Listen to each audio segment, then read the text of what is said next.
bom? Eu sou a Mikan, Mika com 3 N's no final, e hoje eu tô com a Carol pra falar de House of the Dragon. Sim, mais especialmente de uma família que a gente gosta muito e que, infelizmente, tá diminuindo, a família Strong. Uma família muito forte, né, no fim das contas. A gente tá no 6º episódio aí de House of the Dragon, já teve a nossa live comentando o episódio, que vai estar linkado aqui embaixo. Toda segunda, às 8 da noite, tem live de House of the Dragon, alternando os canais, então semana que vem é no canal da Carol. No meu canal, o vídeo toda quarta, às 8 da noite, e aí depois, sexta, às 8 da noite, tem vídeo no canal da Carol. E essa semana a gente vai falar de ovo, de dragões, e como que eles botam ovo, e por que que o ovo é tão pequenininho, e discussões sobre ovos de dragão lá no meu canal. Mas hoje vamos falar da família, e assim, gente, tem spoiler, viu? Então, se você ainda não viu o episódio 6 de House of the Dragon, da primeira temporada, não veja esse vídeo, porque tem spoiler. Pesadíssimos, inclusive. Mas vamos lá, primeiro falar da casa Strong, da história deles, porque apesar de eles não terem aparecido em Game of Thrones, eles aparecerem aí com essa força em House of the Dragon pela primeira vez, eles são uma família muito tradicional de Westeros, que ficava ali na região das terras fluviais, desde antes do Aegon Conquistador chegar. Então, não é que eles apareceram ali do nada, não é que nem o Sir Criston Cole, que chegou agora, fez sucesso e tal. Os Strong estão lá faz tempo, bora falar sobre eles. A gente não sabe muito sobre a origem dessa família, mas é dito que eles são descendentes dos primeiros homens. E provavelmente sim, porque lá nas terras fluviais tem muitos descendentes dos primeiros homens. O brasão deles é uma linha que é tripartida, ela é 3 cores. Vamos lá, azul, vermelho e verde. Acertei a primeira. Ai, Acertei. muito bom.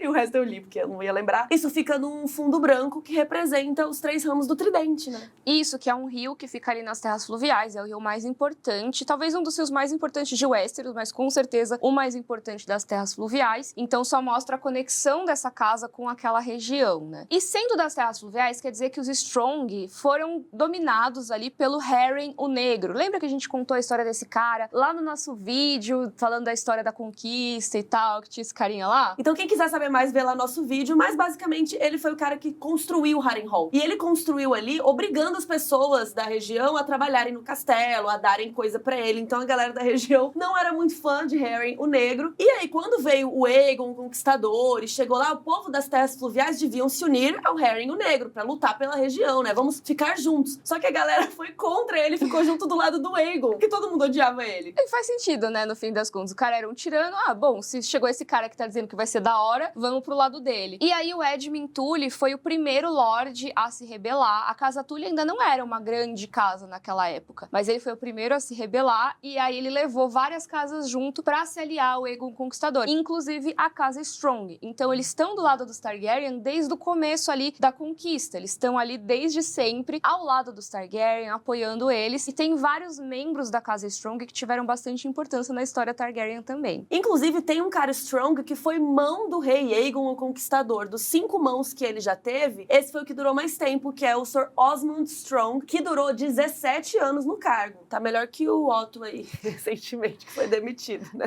Mas ele ficou bastante tempo o Otto também ficou, aí pelo visto vai voltar, né? Mas esse cara ficou bastante, ele serviu até morrer. O Osmond, ele fez bastante coisa durante o período dele como mão. Ele foi um dos responsáveis ali por construir as muralhas em volta de Porto Real. Porto Real é importante mesmo, pra evitar que a cidade seja saqueada e tudo mais. Tem esses portões em volta. Ele também foi lutar lá nos degraus contra piratas. Lembra? A gente tem um vídeo sobre a guerra nos degraus, e essa região sempre deu problema. Então, realmente... Eu tô igual o Viserys nesse episódio. Eu não aguento mais falar de degraus. Ele pegou assim, até pegou o paninho pra secar a testa, que ele já tá... Eu não aguento mais esse assunto, gente. Chega. E também teve um outro cara Strong muito importante já no reinado do rei JJ, o rei de Jaehaerys, que era casado com a Alysanne, que até apareceu rapidinho aí em House of the Dragon. Eles fizeram um torneio, tudo é torneio, né? Pra comemorar o fim da construção do Fosso dos Dragões, que a gente vê que tá lá, né? Inauguração de obra. Exato. Será que eles cortam a fitinha vermelha? Foram lá cortar fitinha e teve um torneio. E quem ganhou esse torneio nesse dia foi o Lucamore Strong. Então, o pior nome de todos eles. Tadinho. Lucamore é duro, viu? É Luca Amore. Lucamore. Luca Amore.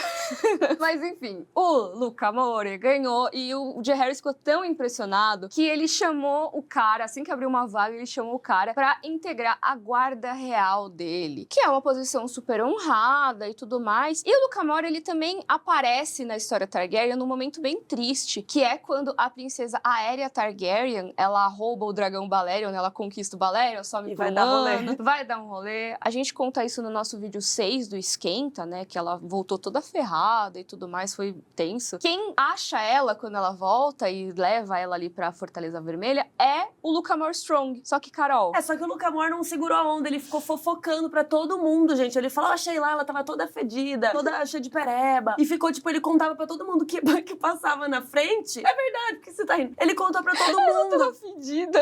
Ela devia estar fedida. Um ano no Valério, gente. Eu fedida, eu que inventei, ele não falou.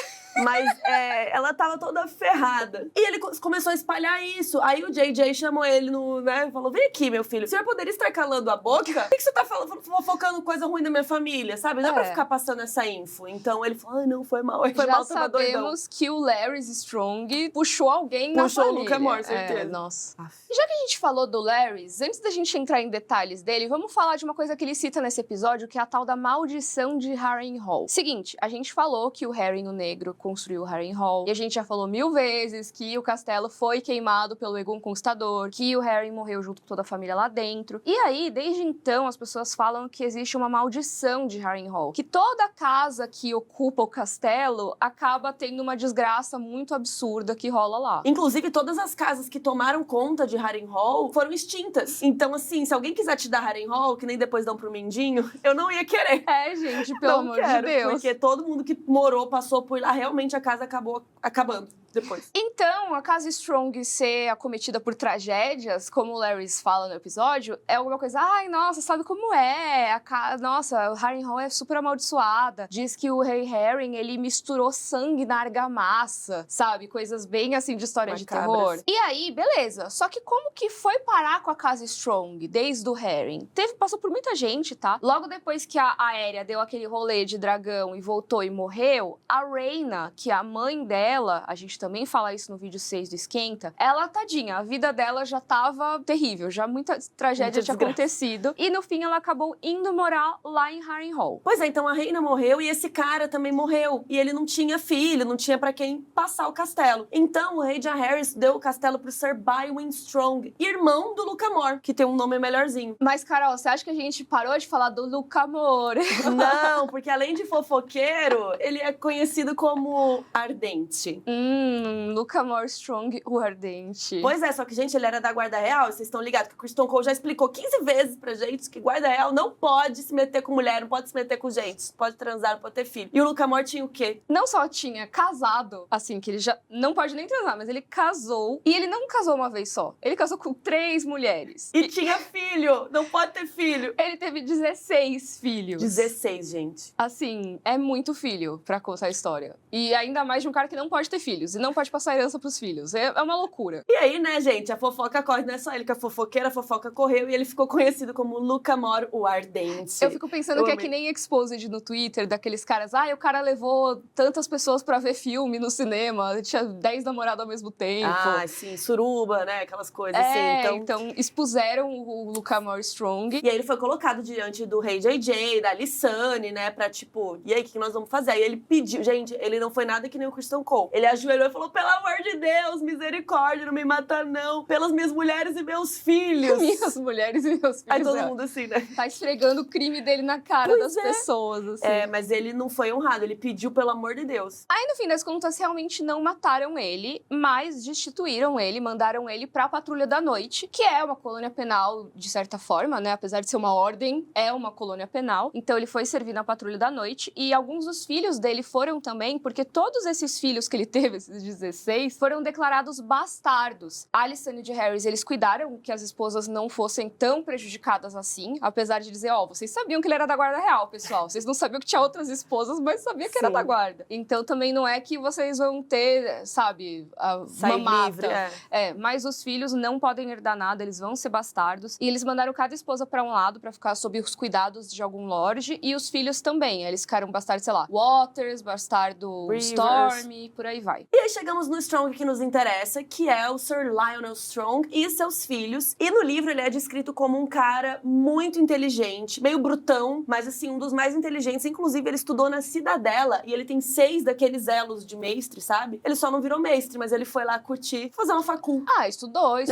E em Westeros isso faz bastante diferença, né? Sim, ainda mais pra ele ser mão do rei, como ele virou depois, né? Ser conselheiro do rei é muito importante você ser um cara estudado, né? Inclusive, a gente tem falado bem dele episódio após episódio de como ele tava dando conselhos razoáveis pro E Viserys. imparciais. Exato, exato. Que a Alicent não tá gostando, né? Ela quer um pouco de parcialidade só pro lado dela. Nossa, eu amei essa parte que ele... mas aí acho que ele não ia conseguir ser parcial, seu pai também, né, Alicent? Ela, mas ele ia ser parcial pra mim. Quando o Lionel Strong foi pra Porto Real, ele não foi originalmente como mão do rei, como a gente viu na série, né? Ele começou como mestre das leis e ele levou toda a galera dele pra corte, como é normal, né? De Stark também levou as filhas pra corte quando ele foi pra Porto Real, né? E ele tinha levado o Harwin Strong, que é o filho mais velho, o Larrys, o segundo filho homem, e também 2 filhas no livro. Só que essas 2 filhas não apareceram até agora na série, a gente não sabe se tem na série. De qualquer forma, no livro elas se tornaram damas de companhia da Rhaenyra, mas a gente não sabe muito sobre elas. O filho mais velho, então, o Harwin, era considerado, assim, o cara mais forte, né? Um dos caras mais fortes dos 7 reinos. Vocês viram, né, no episódio lá que ele meteu o Hulk,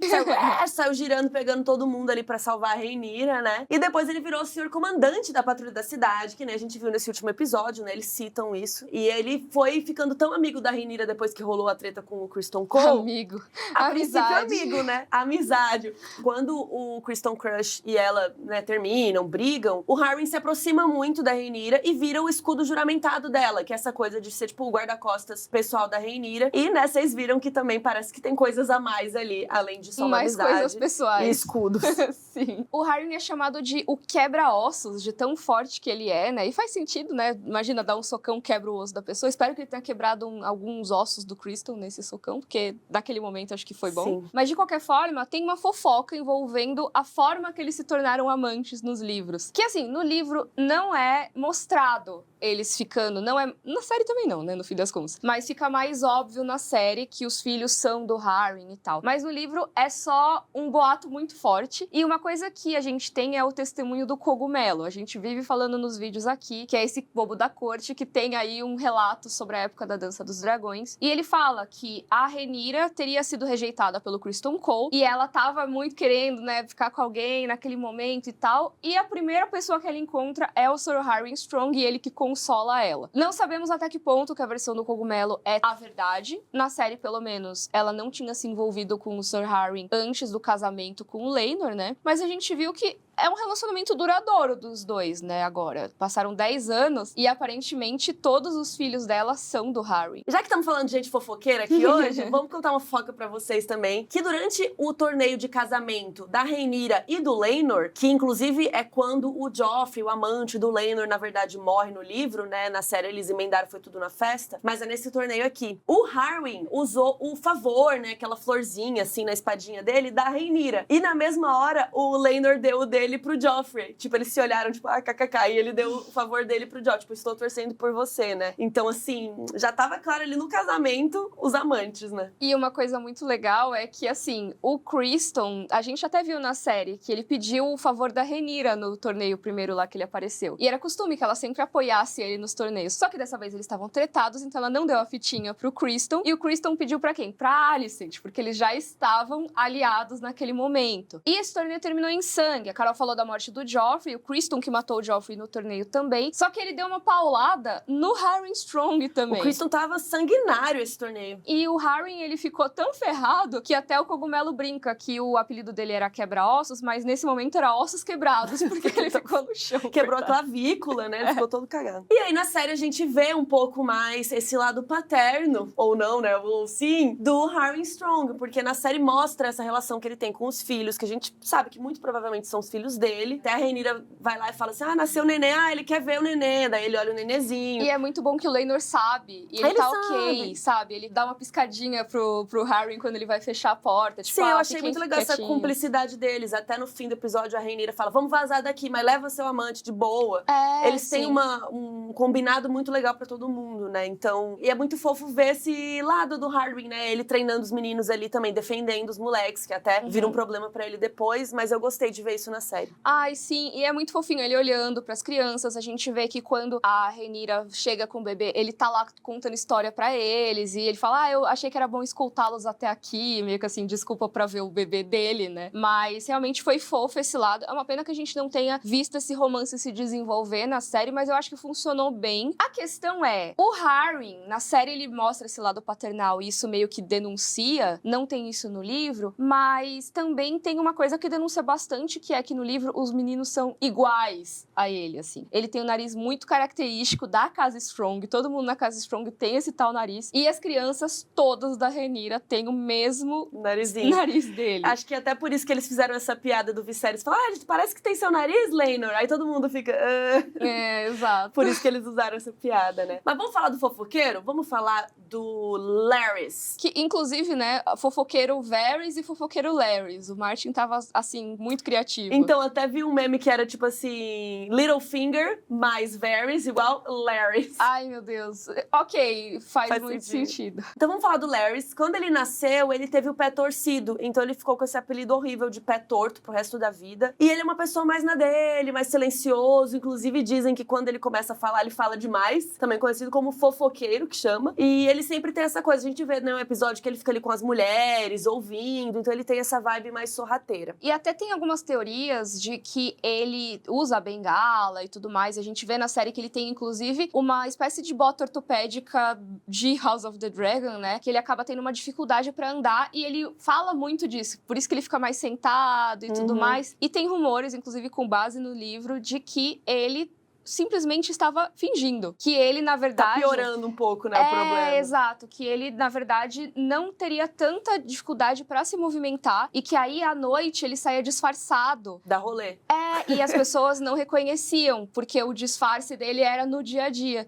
E isso até é corroborado por uma coisa do futuro dele, que aí a gente pode falar mais pra frente, na série e tal, mas que eu acho que faz sentido com essa teoria. E dá pra até ver mais na série isso, né, esse lado. Inclusive, a gente vai falar já desse episódio, mas quanto que ele foi esperto, né, e cruel. Isso mesmo, até porque a série confirma uma coisa, que isso não é nenhuma comparação livro e série, eu acho que são duas mídias diferentes, e eu acho que foi muito interessante ver isso na série, deixou tudo mais terrível ainda. Porque no livro, o que acontece nesse tal incêndio em Harrenhal? Chegamos nesse momento, que a gente vai tentar descobrir qual é a do Larys. Esse incêndio acontece de uma forma meio abrupta mesmo, é uma tragédia meio imediata, morre também o Lionel, morre o Harry, mas no livro a gente não sabe quem que é o responsável por esse incêndio. Ou se foi um acidente. Ou se foi um acidente, ou se foi a maldição do Harry. E fica uma coisa assim, pode ser tal pessoa, pode ser tal pessoa. Tem gente que até acha que foi o próprio Rei Viserys pra, né, acabar com esse assunto aí do Harry ser pai dos filhos da Rhaenyra. Tem gente que acha que foi o próprio Daemon que queria se livrar do Harry pra poder ficar com a Rhaenyra. Então tem várias teorias, e uma dessas teorias era que o próprio irmão, o Larys, teria mandado incendiar, e a gente tem essa confirmação, ou enfim, né, escolheram essa versão pra usar na série. E eu acho bem interessante essa versão, porque realmente o Larys, no livro, ele é um personagem muito enigmático. Aqui a gente tá tentando até sacar mais ou menos o que ele pode querer, mas a gente pode estar completamente errada, porque ele é um cara que ao longo da série ele ainda vai surpreender muito a gente. Ele faz muita coisa que você fica, mano, o que esse cara tá fazendo? E nesse ponto, eu acho que ele lembra um pouco o Mindinho, nesse sentido de você não sabe exatamente qual é o objetivo final do cara. Só que assim, nesse momento, sem pensar ainda na motivação do Larys, vamos pensar nas consequências do que aconteceu. Ele, numa tacada só, fez o que a Alicent queria, só que não exatamente. Parece... Sabe quando você tem o negócio do gênio com 3 desejos? E aquelas histórias que a pessoa pede uma coisa e o gênio entrega outra, só que ele interpretou literalmente o que ela queria? Parece muito isso. Ela, eu não queria isso. Ele, não, você queria. Você não quer seu pai de volta? Então agora você escreve uma cartinha aí pra ele, né? Eu dei o que você queria e ainda me livrei do Harry, que era uma pulga atrás da sua orelha, né? Sim. Então ele fez o que a Alicent queria, entre muitas aspas. Aí ela ficou devendo um favor pra ele. Acho que isso é o mais importante, né? Que ele fez algo sem ela pedir e mesmo assim ele prendeu ela, porque ele ela não pode contar pra ninguém. Senão ele pode falar que foi ela que mandou ele fazer isso. Que agora tá só tentando se livrar dele, né? Aí, além de conseguir melhorar a posição dele com a Alicent e meio que ameaçar ela ao mesmo tempo, ele se tornou senhor de Harrenhal. Porque o Lorde de Harrenhal, o senhor de Harrenhal, era o Lionel Strong. Depois dele, o herdeiro era o Harry Strong. E agora que eliminou os dois, é o Larys o próximo. Então, cara, ele, assim, foi horrível, né? Não estou elogiando o cara, porque é assustador, inclusive. Mas ele jogou. jogou forte. Pois é, o que esse cara quer? Porque já no episódio 5, ele falou pra Alicent, ele jogou aquela sementinha, tipo, e se a Rhaenyra, né? Ele foi lá no jardim, passar fofoca. Tá tomando chazinho. Não sei o quê. Então ele já tava ali, né? Aquele outro episódio que ele ficou com as mulheres ouvindo as fofocas. Então ele tá querendo alguma coisa. Agora, o que ele quer? Ele só quer ver a treta? Ele só quer ver o pau comer? Ou ele tem algum objetivo? Agora a gente viu que ele vai ter um favor da Alicent, né? Então, quando for a hora, você vai saber me recompensar. Então, quando ele estiver precisando, ele vai lá pedir alguma coisa pra ela. Agora, o que será que ele quer? Ou ele só guardou isso, tipo, quando precisar de alguma coisa, ou ele tem uma coisa já que ele quer? Acho que fica uma coisa assim, você me tem como aliado, você tá na minha mão, então, assim, que bom que eu sou seu amigo, porque se eu for seu inimigo, você já viu o que eu sou capaz de fazer. A gente recebeu muitas perguntas sobre quem são aqueles caras que foram incendiar o castelo, e são os presos que ele pegou ali das masmorras, né? Tem ali embaixo da Fortaleza Vermelha as masmorras, inclusive tem uma parte que nem Luz tem, que são os piores prisioneiros que vão ser executados ou são presos políticos. E o Larys, ele foi lá embaixo, tirou a língua dos caras pra eles não poderem contar pra ninguém o que eles fizeram, e deu a missão pra eles, vocês vão poder ficar vivos. Sabe? E vocês livres. iam ser executados, Agora você só tem que fazer esse servicinho aqui. E perder a língua. E perder a língua. Você toparia? Não. Perder a língua? Não? Não. Você prefere? É porque fica ruim de comer, né? Sim, mas eu não ia querer tacar fogo, matar as pessoas. Então, aí que tá, né? Eu achei que foi bem interessante essa jogada dele também, né? Provavelmente esses caras não sabem escrever também. Então, eles estão com essa informação guardada e a única punição deles foi isso, vocês cortam a língua, mas vocês vão ter que fazer isso aqui, e aí vocês estão livres, fazem o que vocês quiserem. E aí tem até aquele símbolo da bengala dele, que é uma coisa que eu não me lembro particularmente se tem no livro, eu acho que não, é uma coisa da série, mas parece um escaravelho, né? A Carol tava achando que era uma abelha, não sei. Parece uma abelha. É uma abelhinha, né? Comentem embaixo que inseto que é. De qualquer forma, acho que fica mais fácil pra galera reconhecer que, esses caras que estão aqui estão usando o brochinho que tava na bengala. É mais pra isso, né, no fim das contas. E agora a gente tem que ver pra onde vai o Larys. Tá, ele se tornou senhor de Harrenhal, mas e aí, né? Será que ele vai ficar ali na corte com a Alicent, dando uma ajuda? Será que ele vai querer ir pra Harrenhal? Eu não iria pra Harrenhal. Aquela coisa, até que ponto que a maldição de Harrenhal existe? Ou são pessoas usando como desculpa pra matar os inimigos, sabe? Pois é. Assim, o Larys no livro, ele é o senhor confessor, né? Ele acaba se tornando o senhor confessor, que já foi meio mostrado agora, isso dele gostar de ir nas masmorras e tudo mais. O que é esse confessor? Ele é o cara que extrai confissões da galera. Tortura as pessoas, né, no Exatamente. E ele faz isso por meio de tortura. Então, deu pra ver que o que ele fez de arrancar a língua dos caras não é da hora, né? É uma forma de tortura, no fim das contas, né? Não é a maneira mais digna de tratar alguém. E eu acho que a gente só vai ver mais e mais ele fazendo esse tipo de coisa, o que contrasta muito com a falinha mansa dele. Ele é aquele cara que, porque não sei o quê, não sei o que lá, vou cheirar a florzinha Faz aqui. de sonso, né? Falsa! Famoso sonso. Total. E todo o discurso dele sobre os filhos serem uma fraqueza e tudo mais. Nossa, essa fala do final, muito interessante. Nossa, e eu acho que casa muito com muito que a gente tá vendo nessa temporada. De o segundo filho ter que ser o que conquista uma posição. A gente teve essa conversa sobre o Otto Hightower, sobre o Daemon. O Corlys também fala sobre isso. Sim, e a gente tá vendo nesse episódio, esse episódio sobre as crianças, né? A gente deixa até o pessoal, os showrunners, eles falaram que agora a série não vai sobre a Rhaenyra, né? É sobre os filhos. A treta vai ser por causa desses filhos, né? Então, a partir de agora, a gente tá falando disso, da linhagem, de filho. Então, esse texto dele amarra tudo isso, né? Não, com certeza. Vai ser um texto muito importante pra temporada como um todo. Que é isso? Você acha que o filho é a forma de você sobreviver ao tempo? Na verdade, não. Na verdade, o filho é uma fraqueza. Né? Inclusive, eles matam você depois. Exato. Que nem você fez, Larys. Eu só sei que a gente tem muito a ver desse cara nos próximos episódios. Eu tô animada e apavorada ao mesmo tempo. Pois é, coloca aí nos comentários o que você acha que esse cara quer da vida, por que ele fez isso. Então, sexta, não perca lá no meu canal, 8 da noite, vídeo sobre ovo de dragão e dragões em geral. Isso, se você gostou, por favor, curte o vídeo, assina os nossos canais. Um beijo, até a próxima. Tchau, tchau.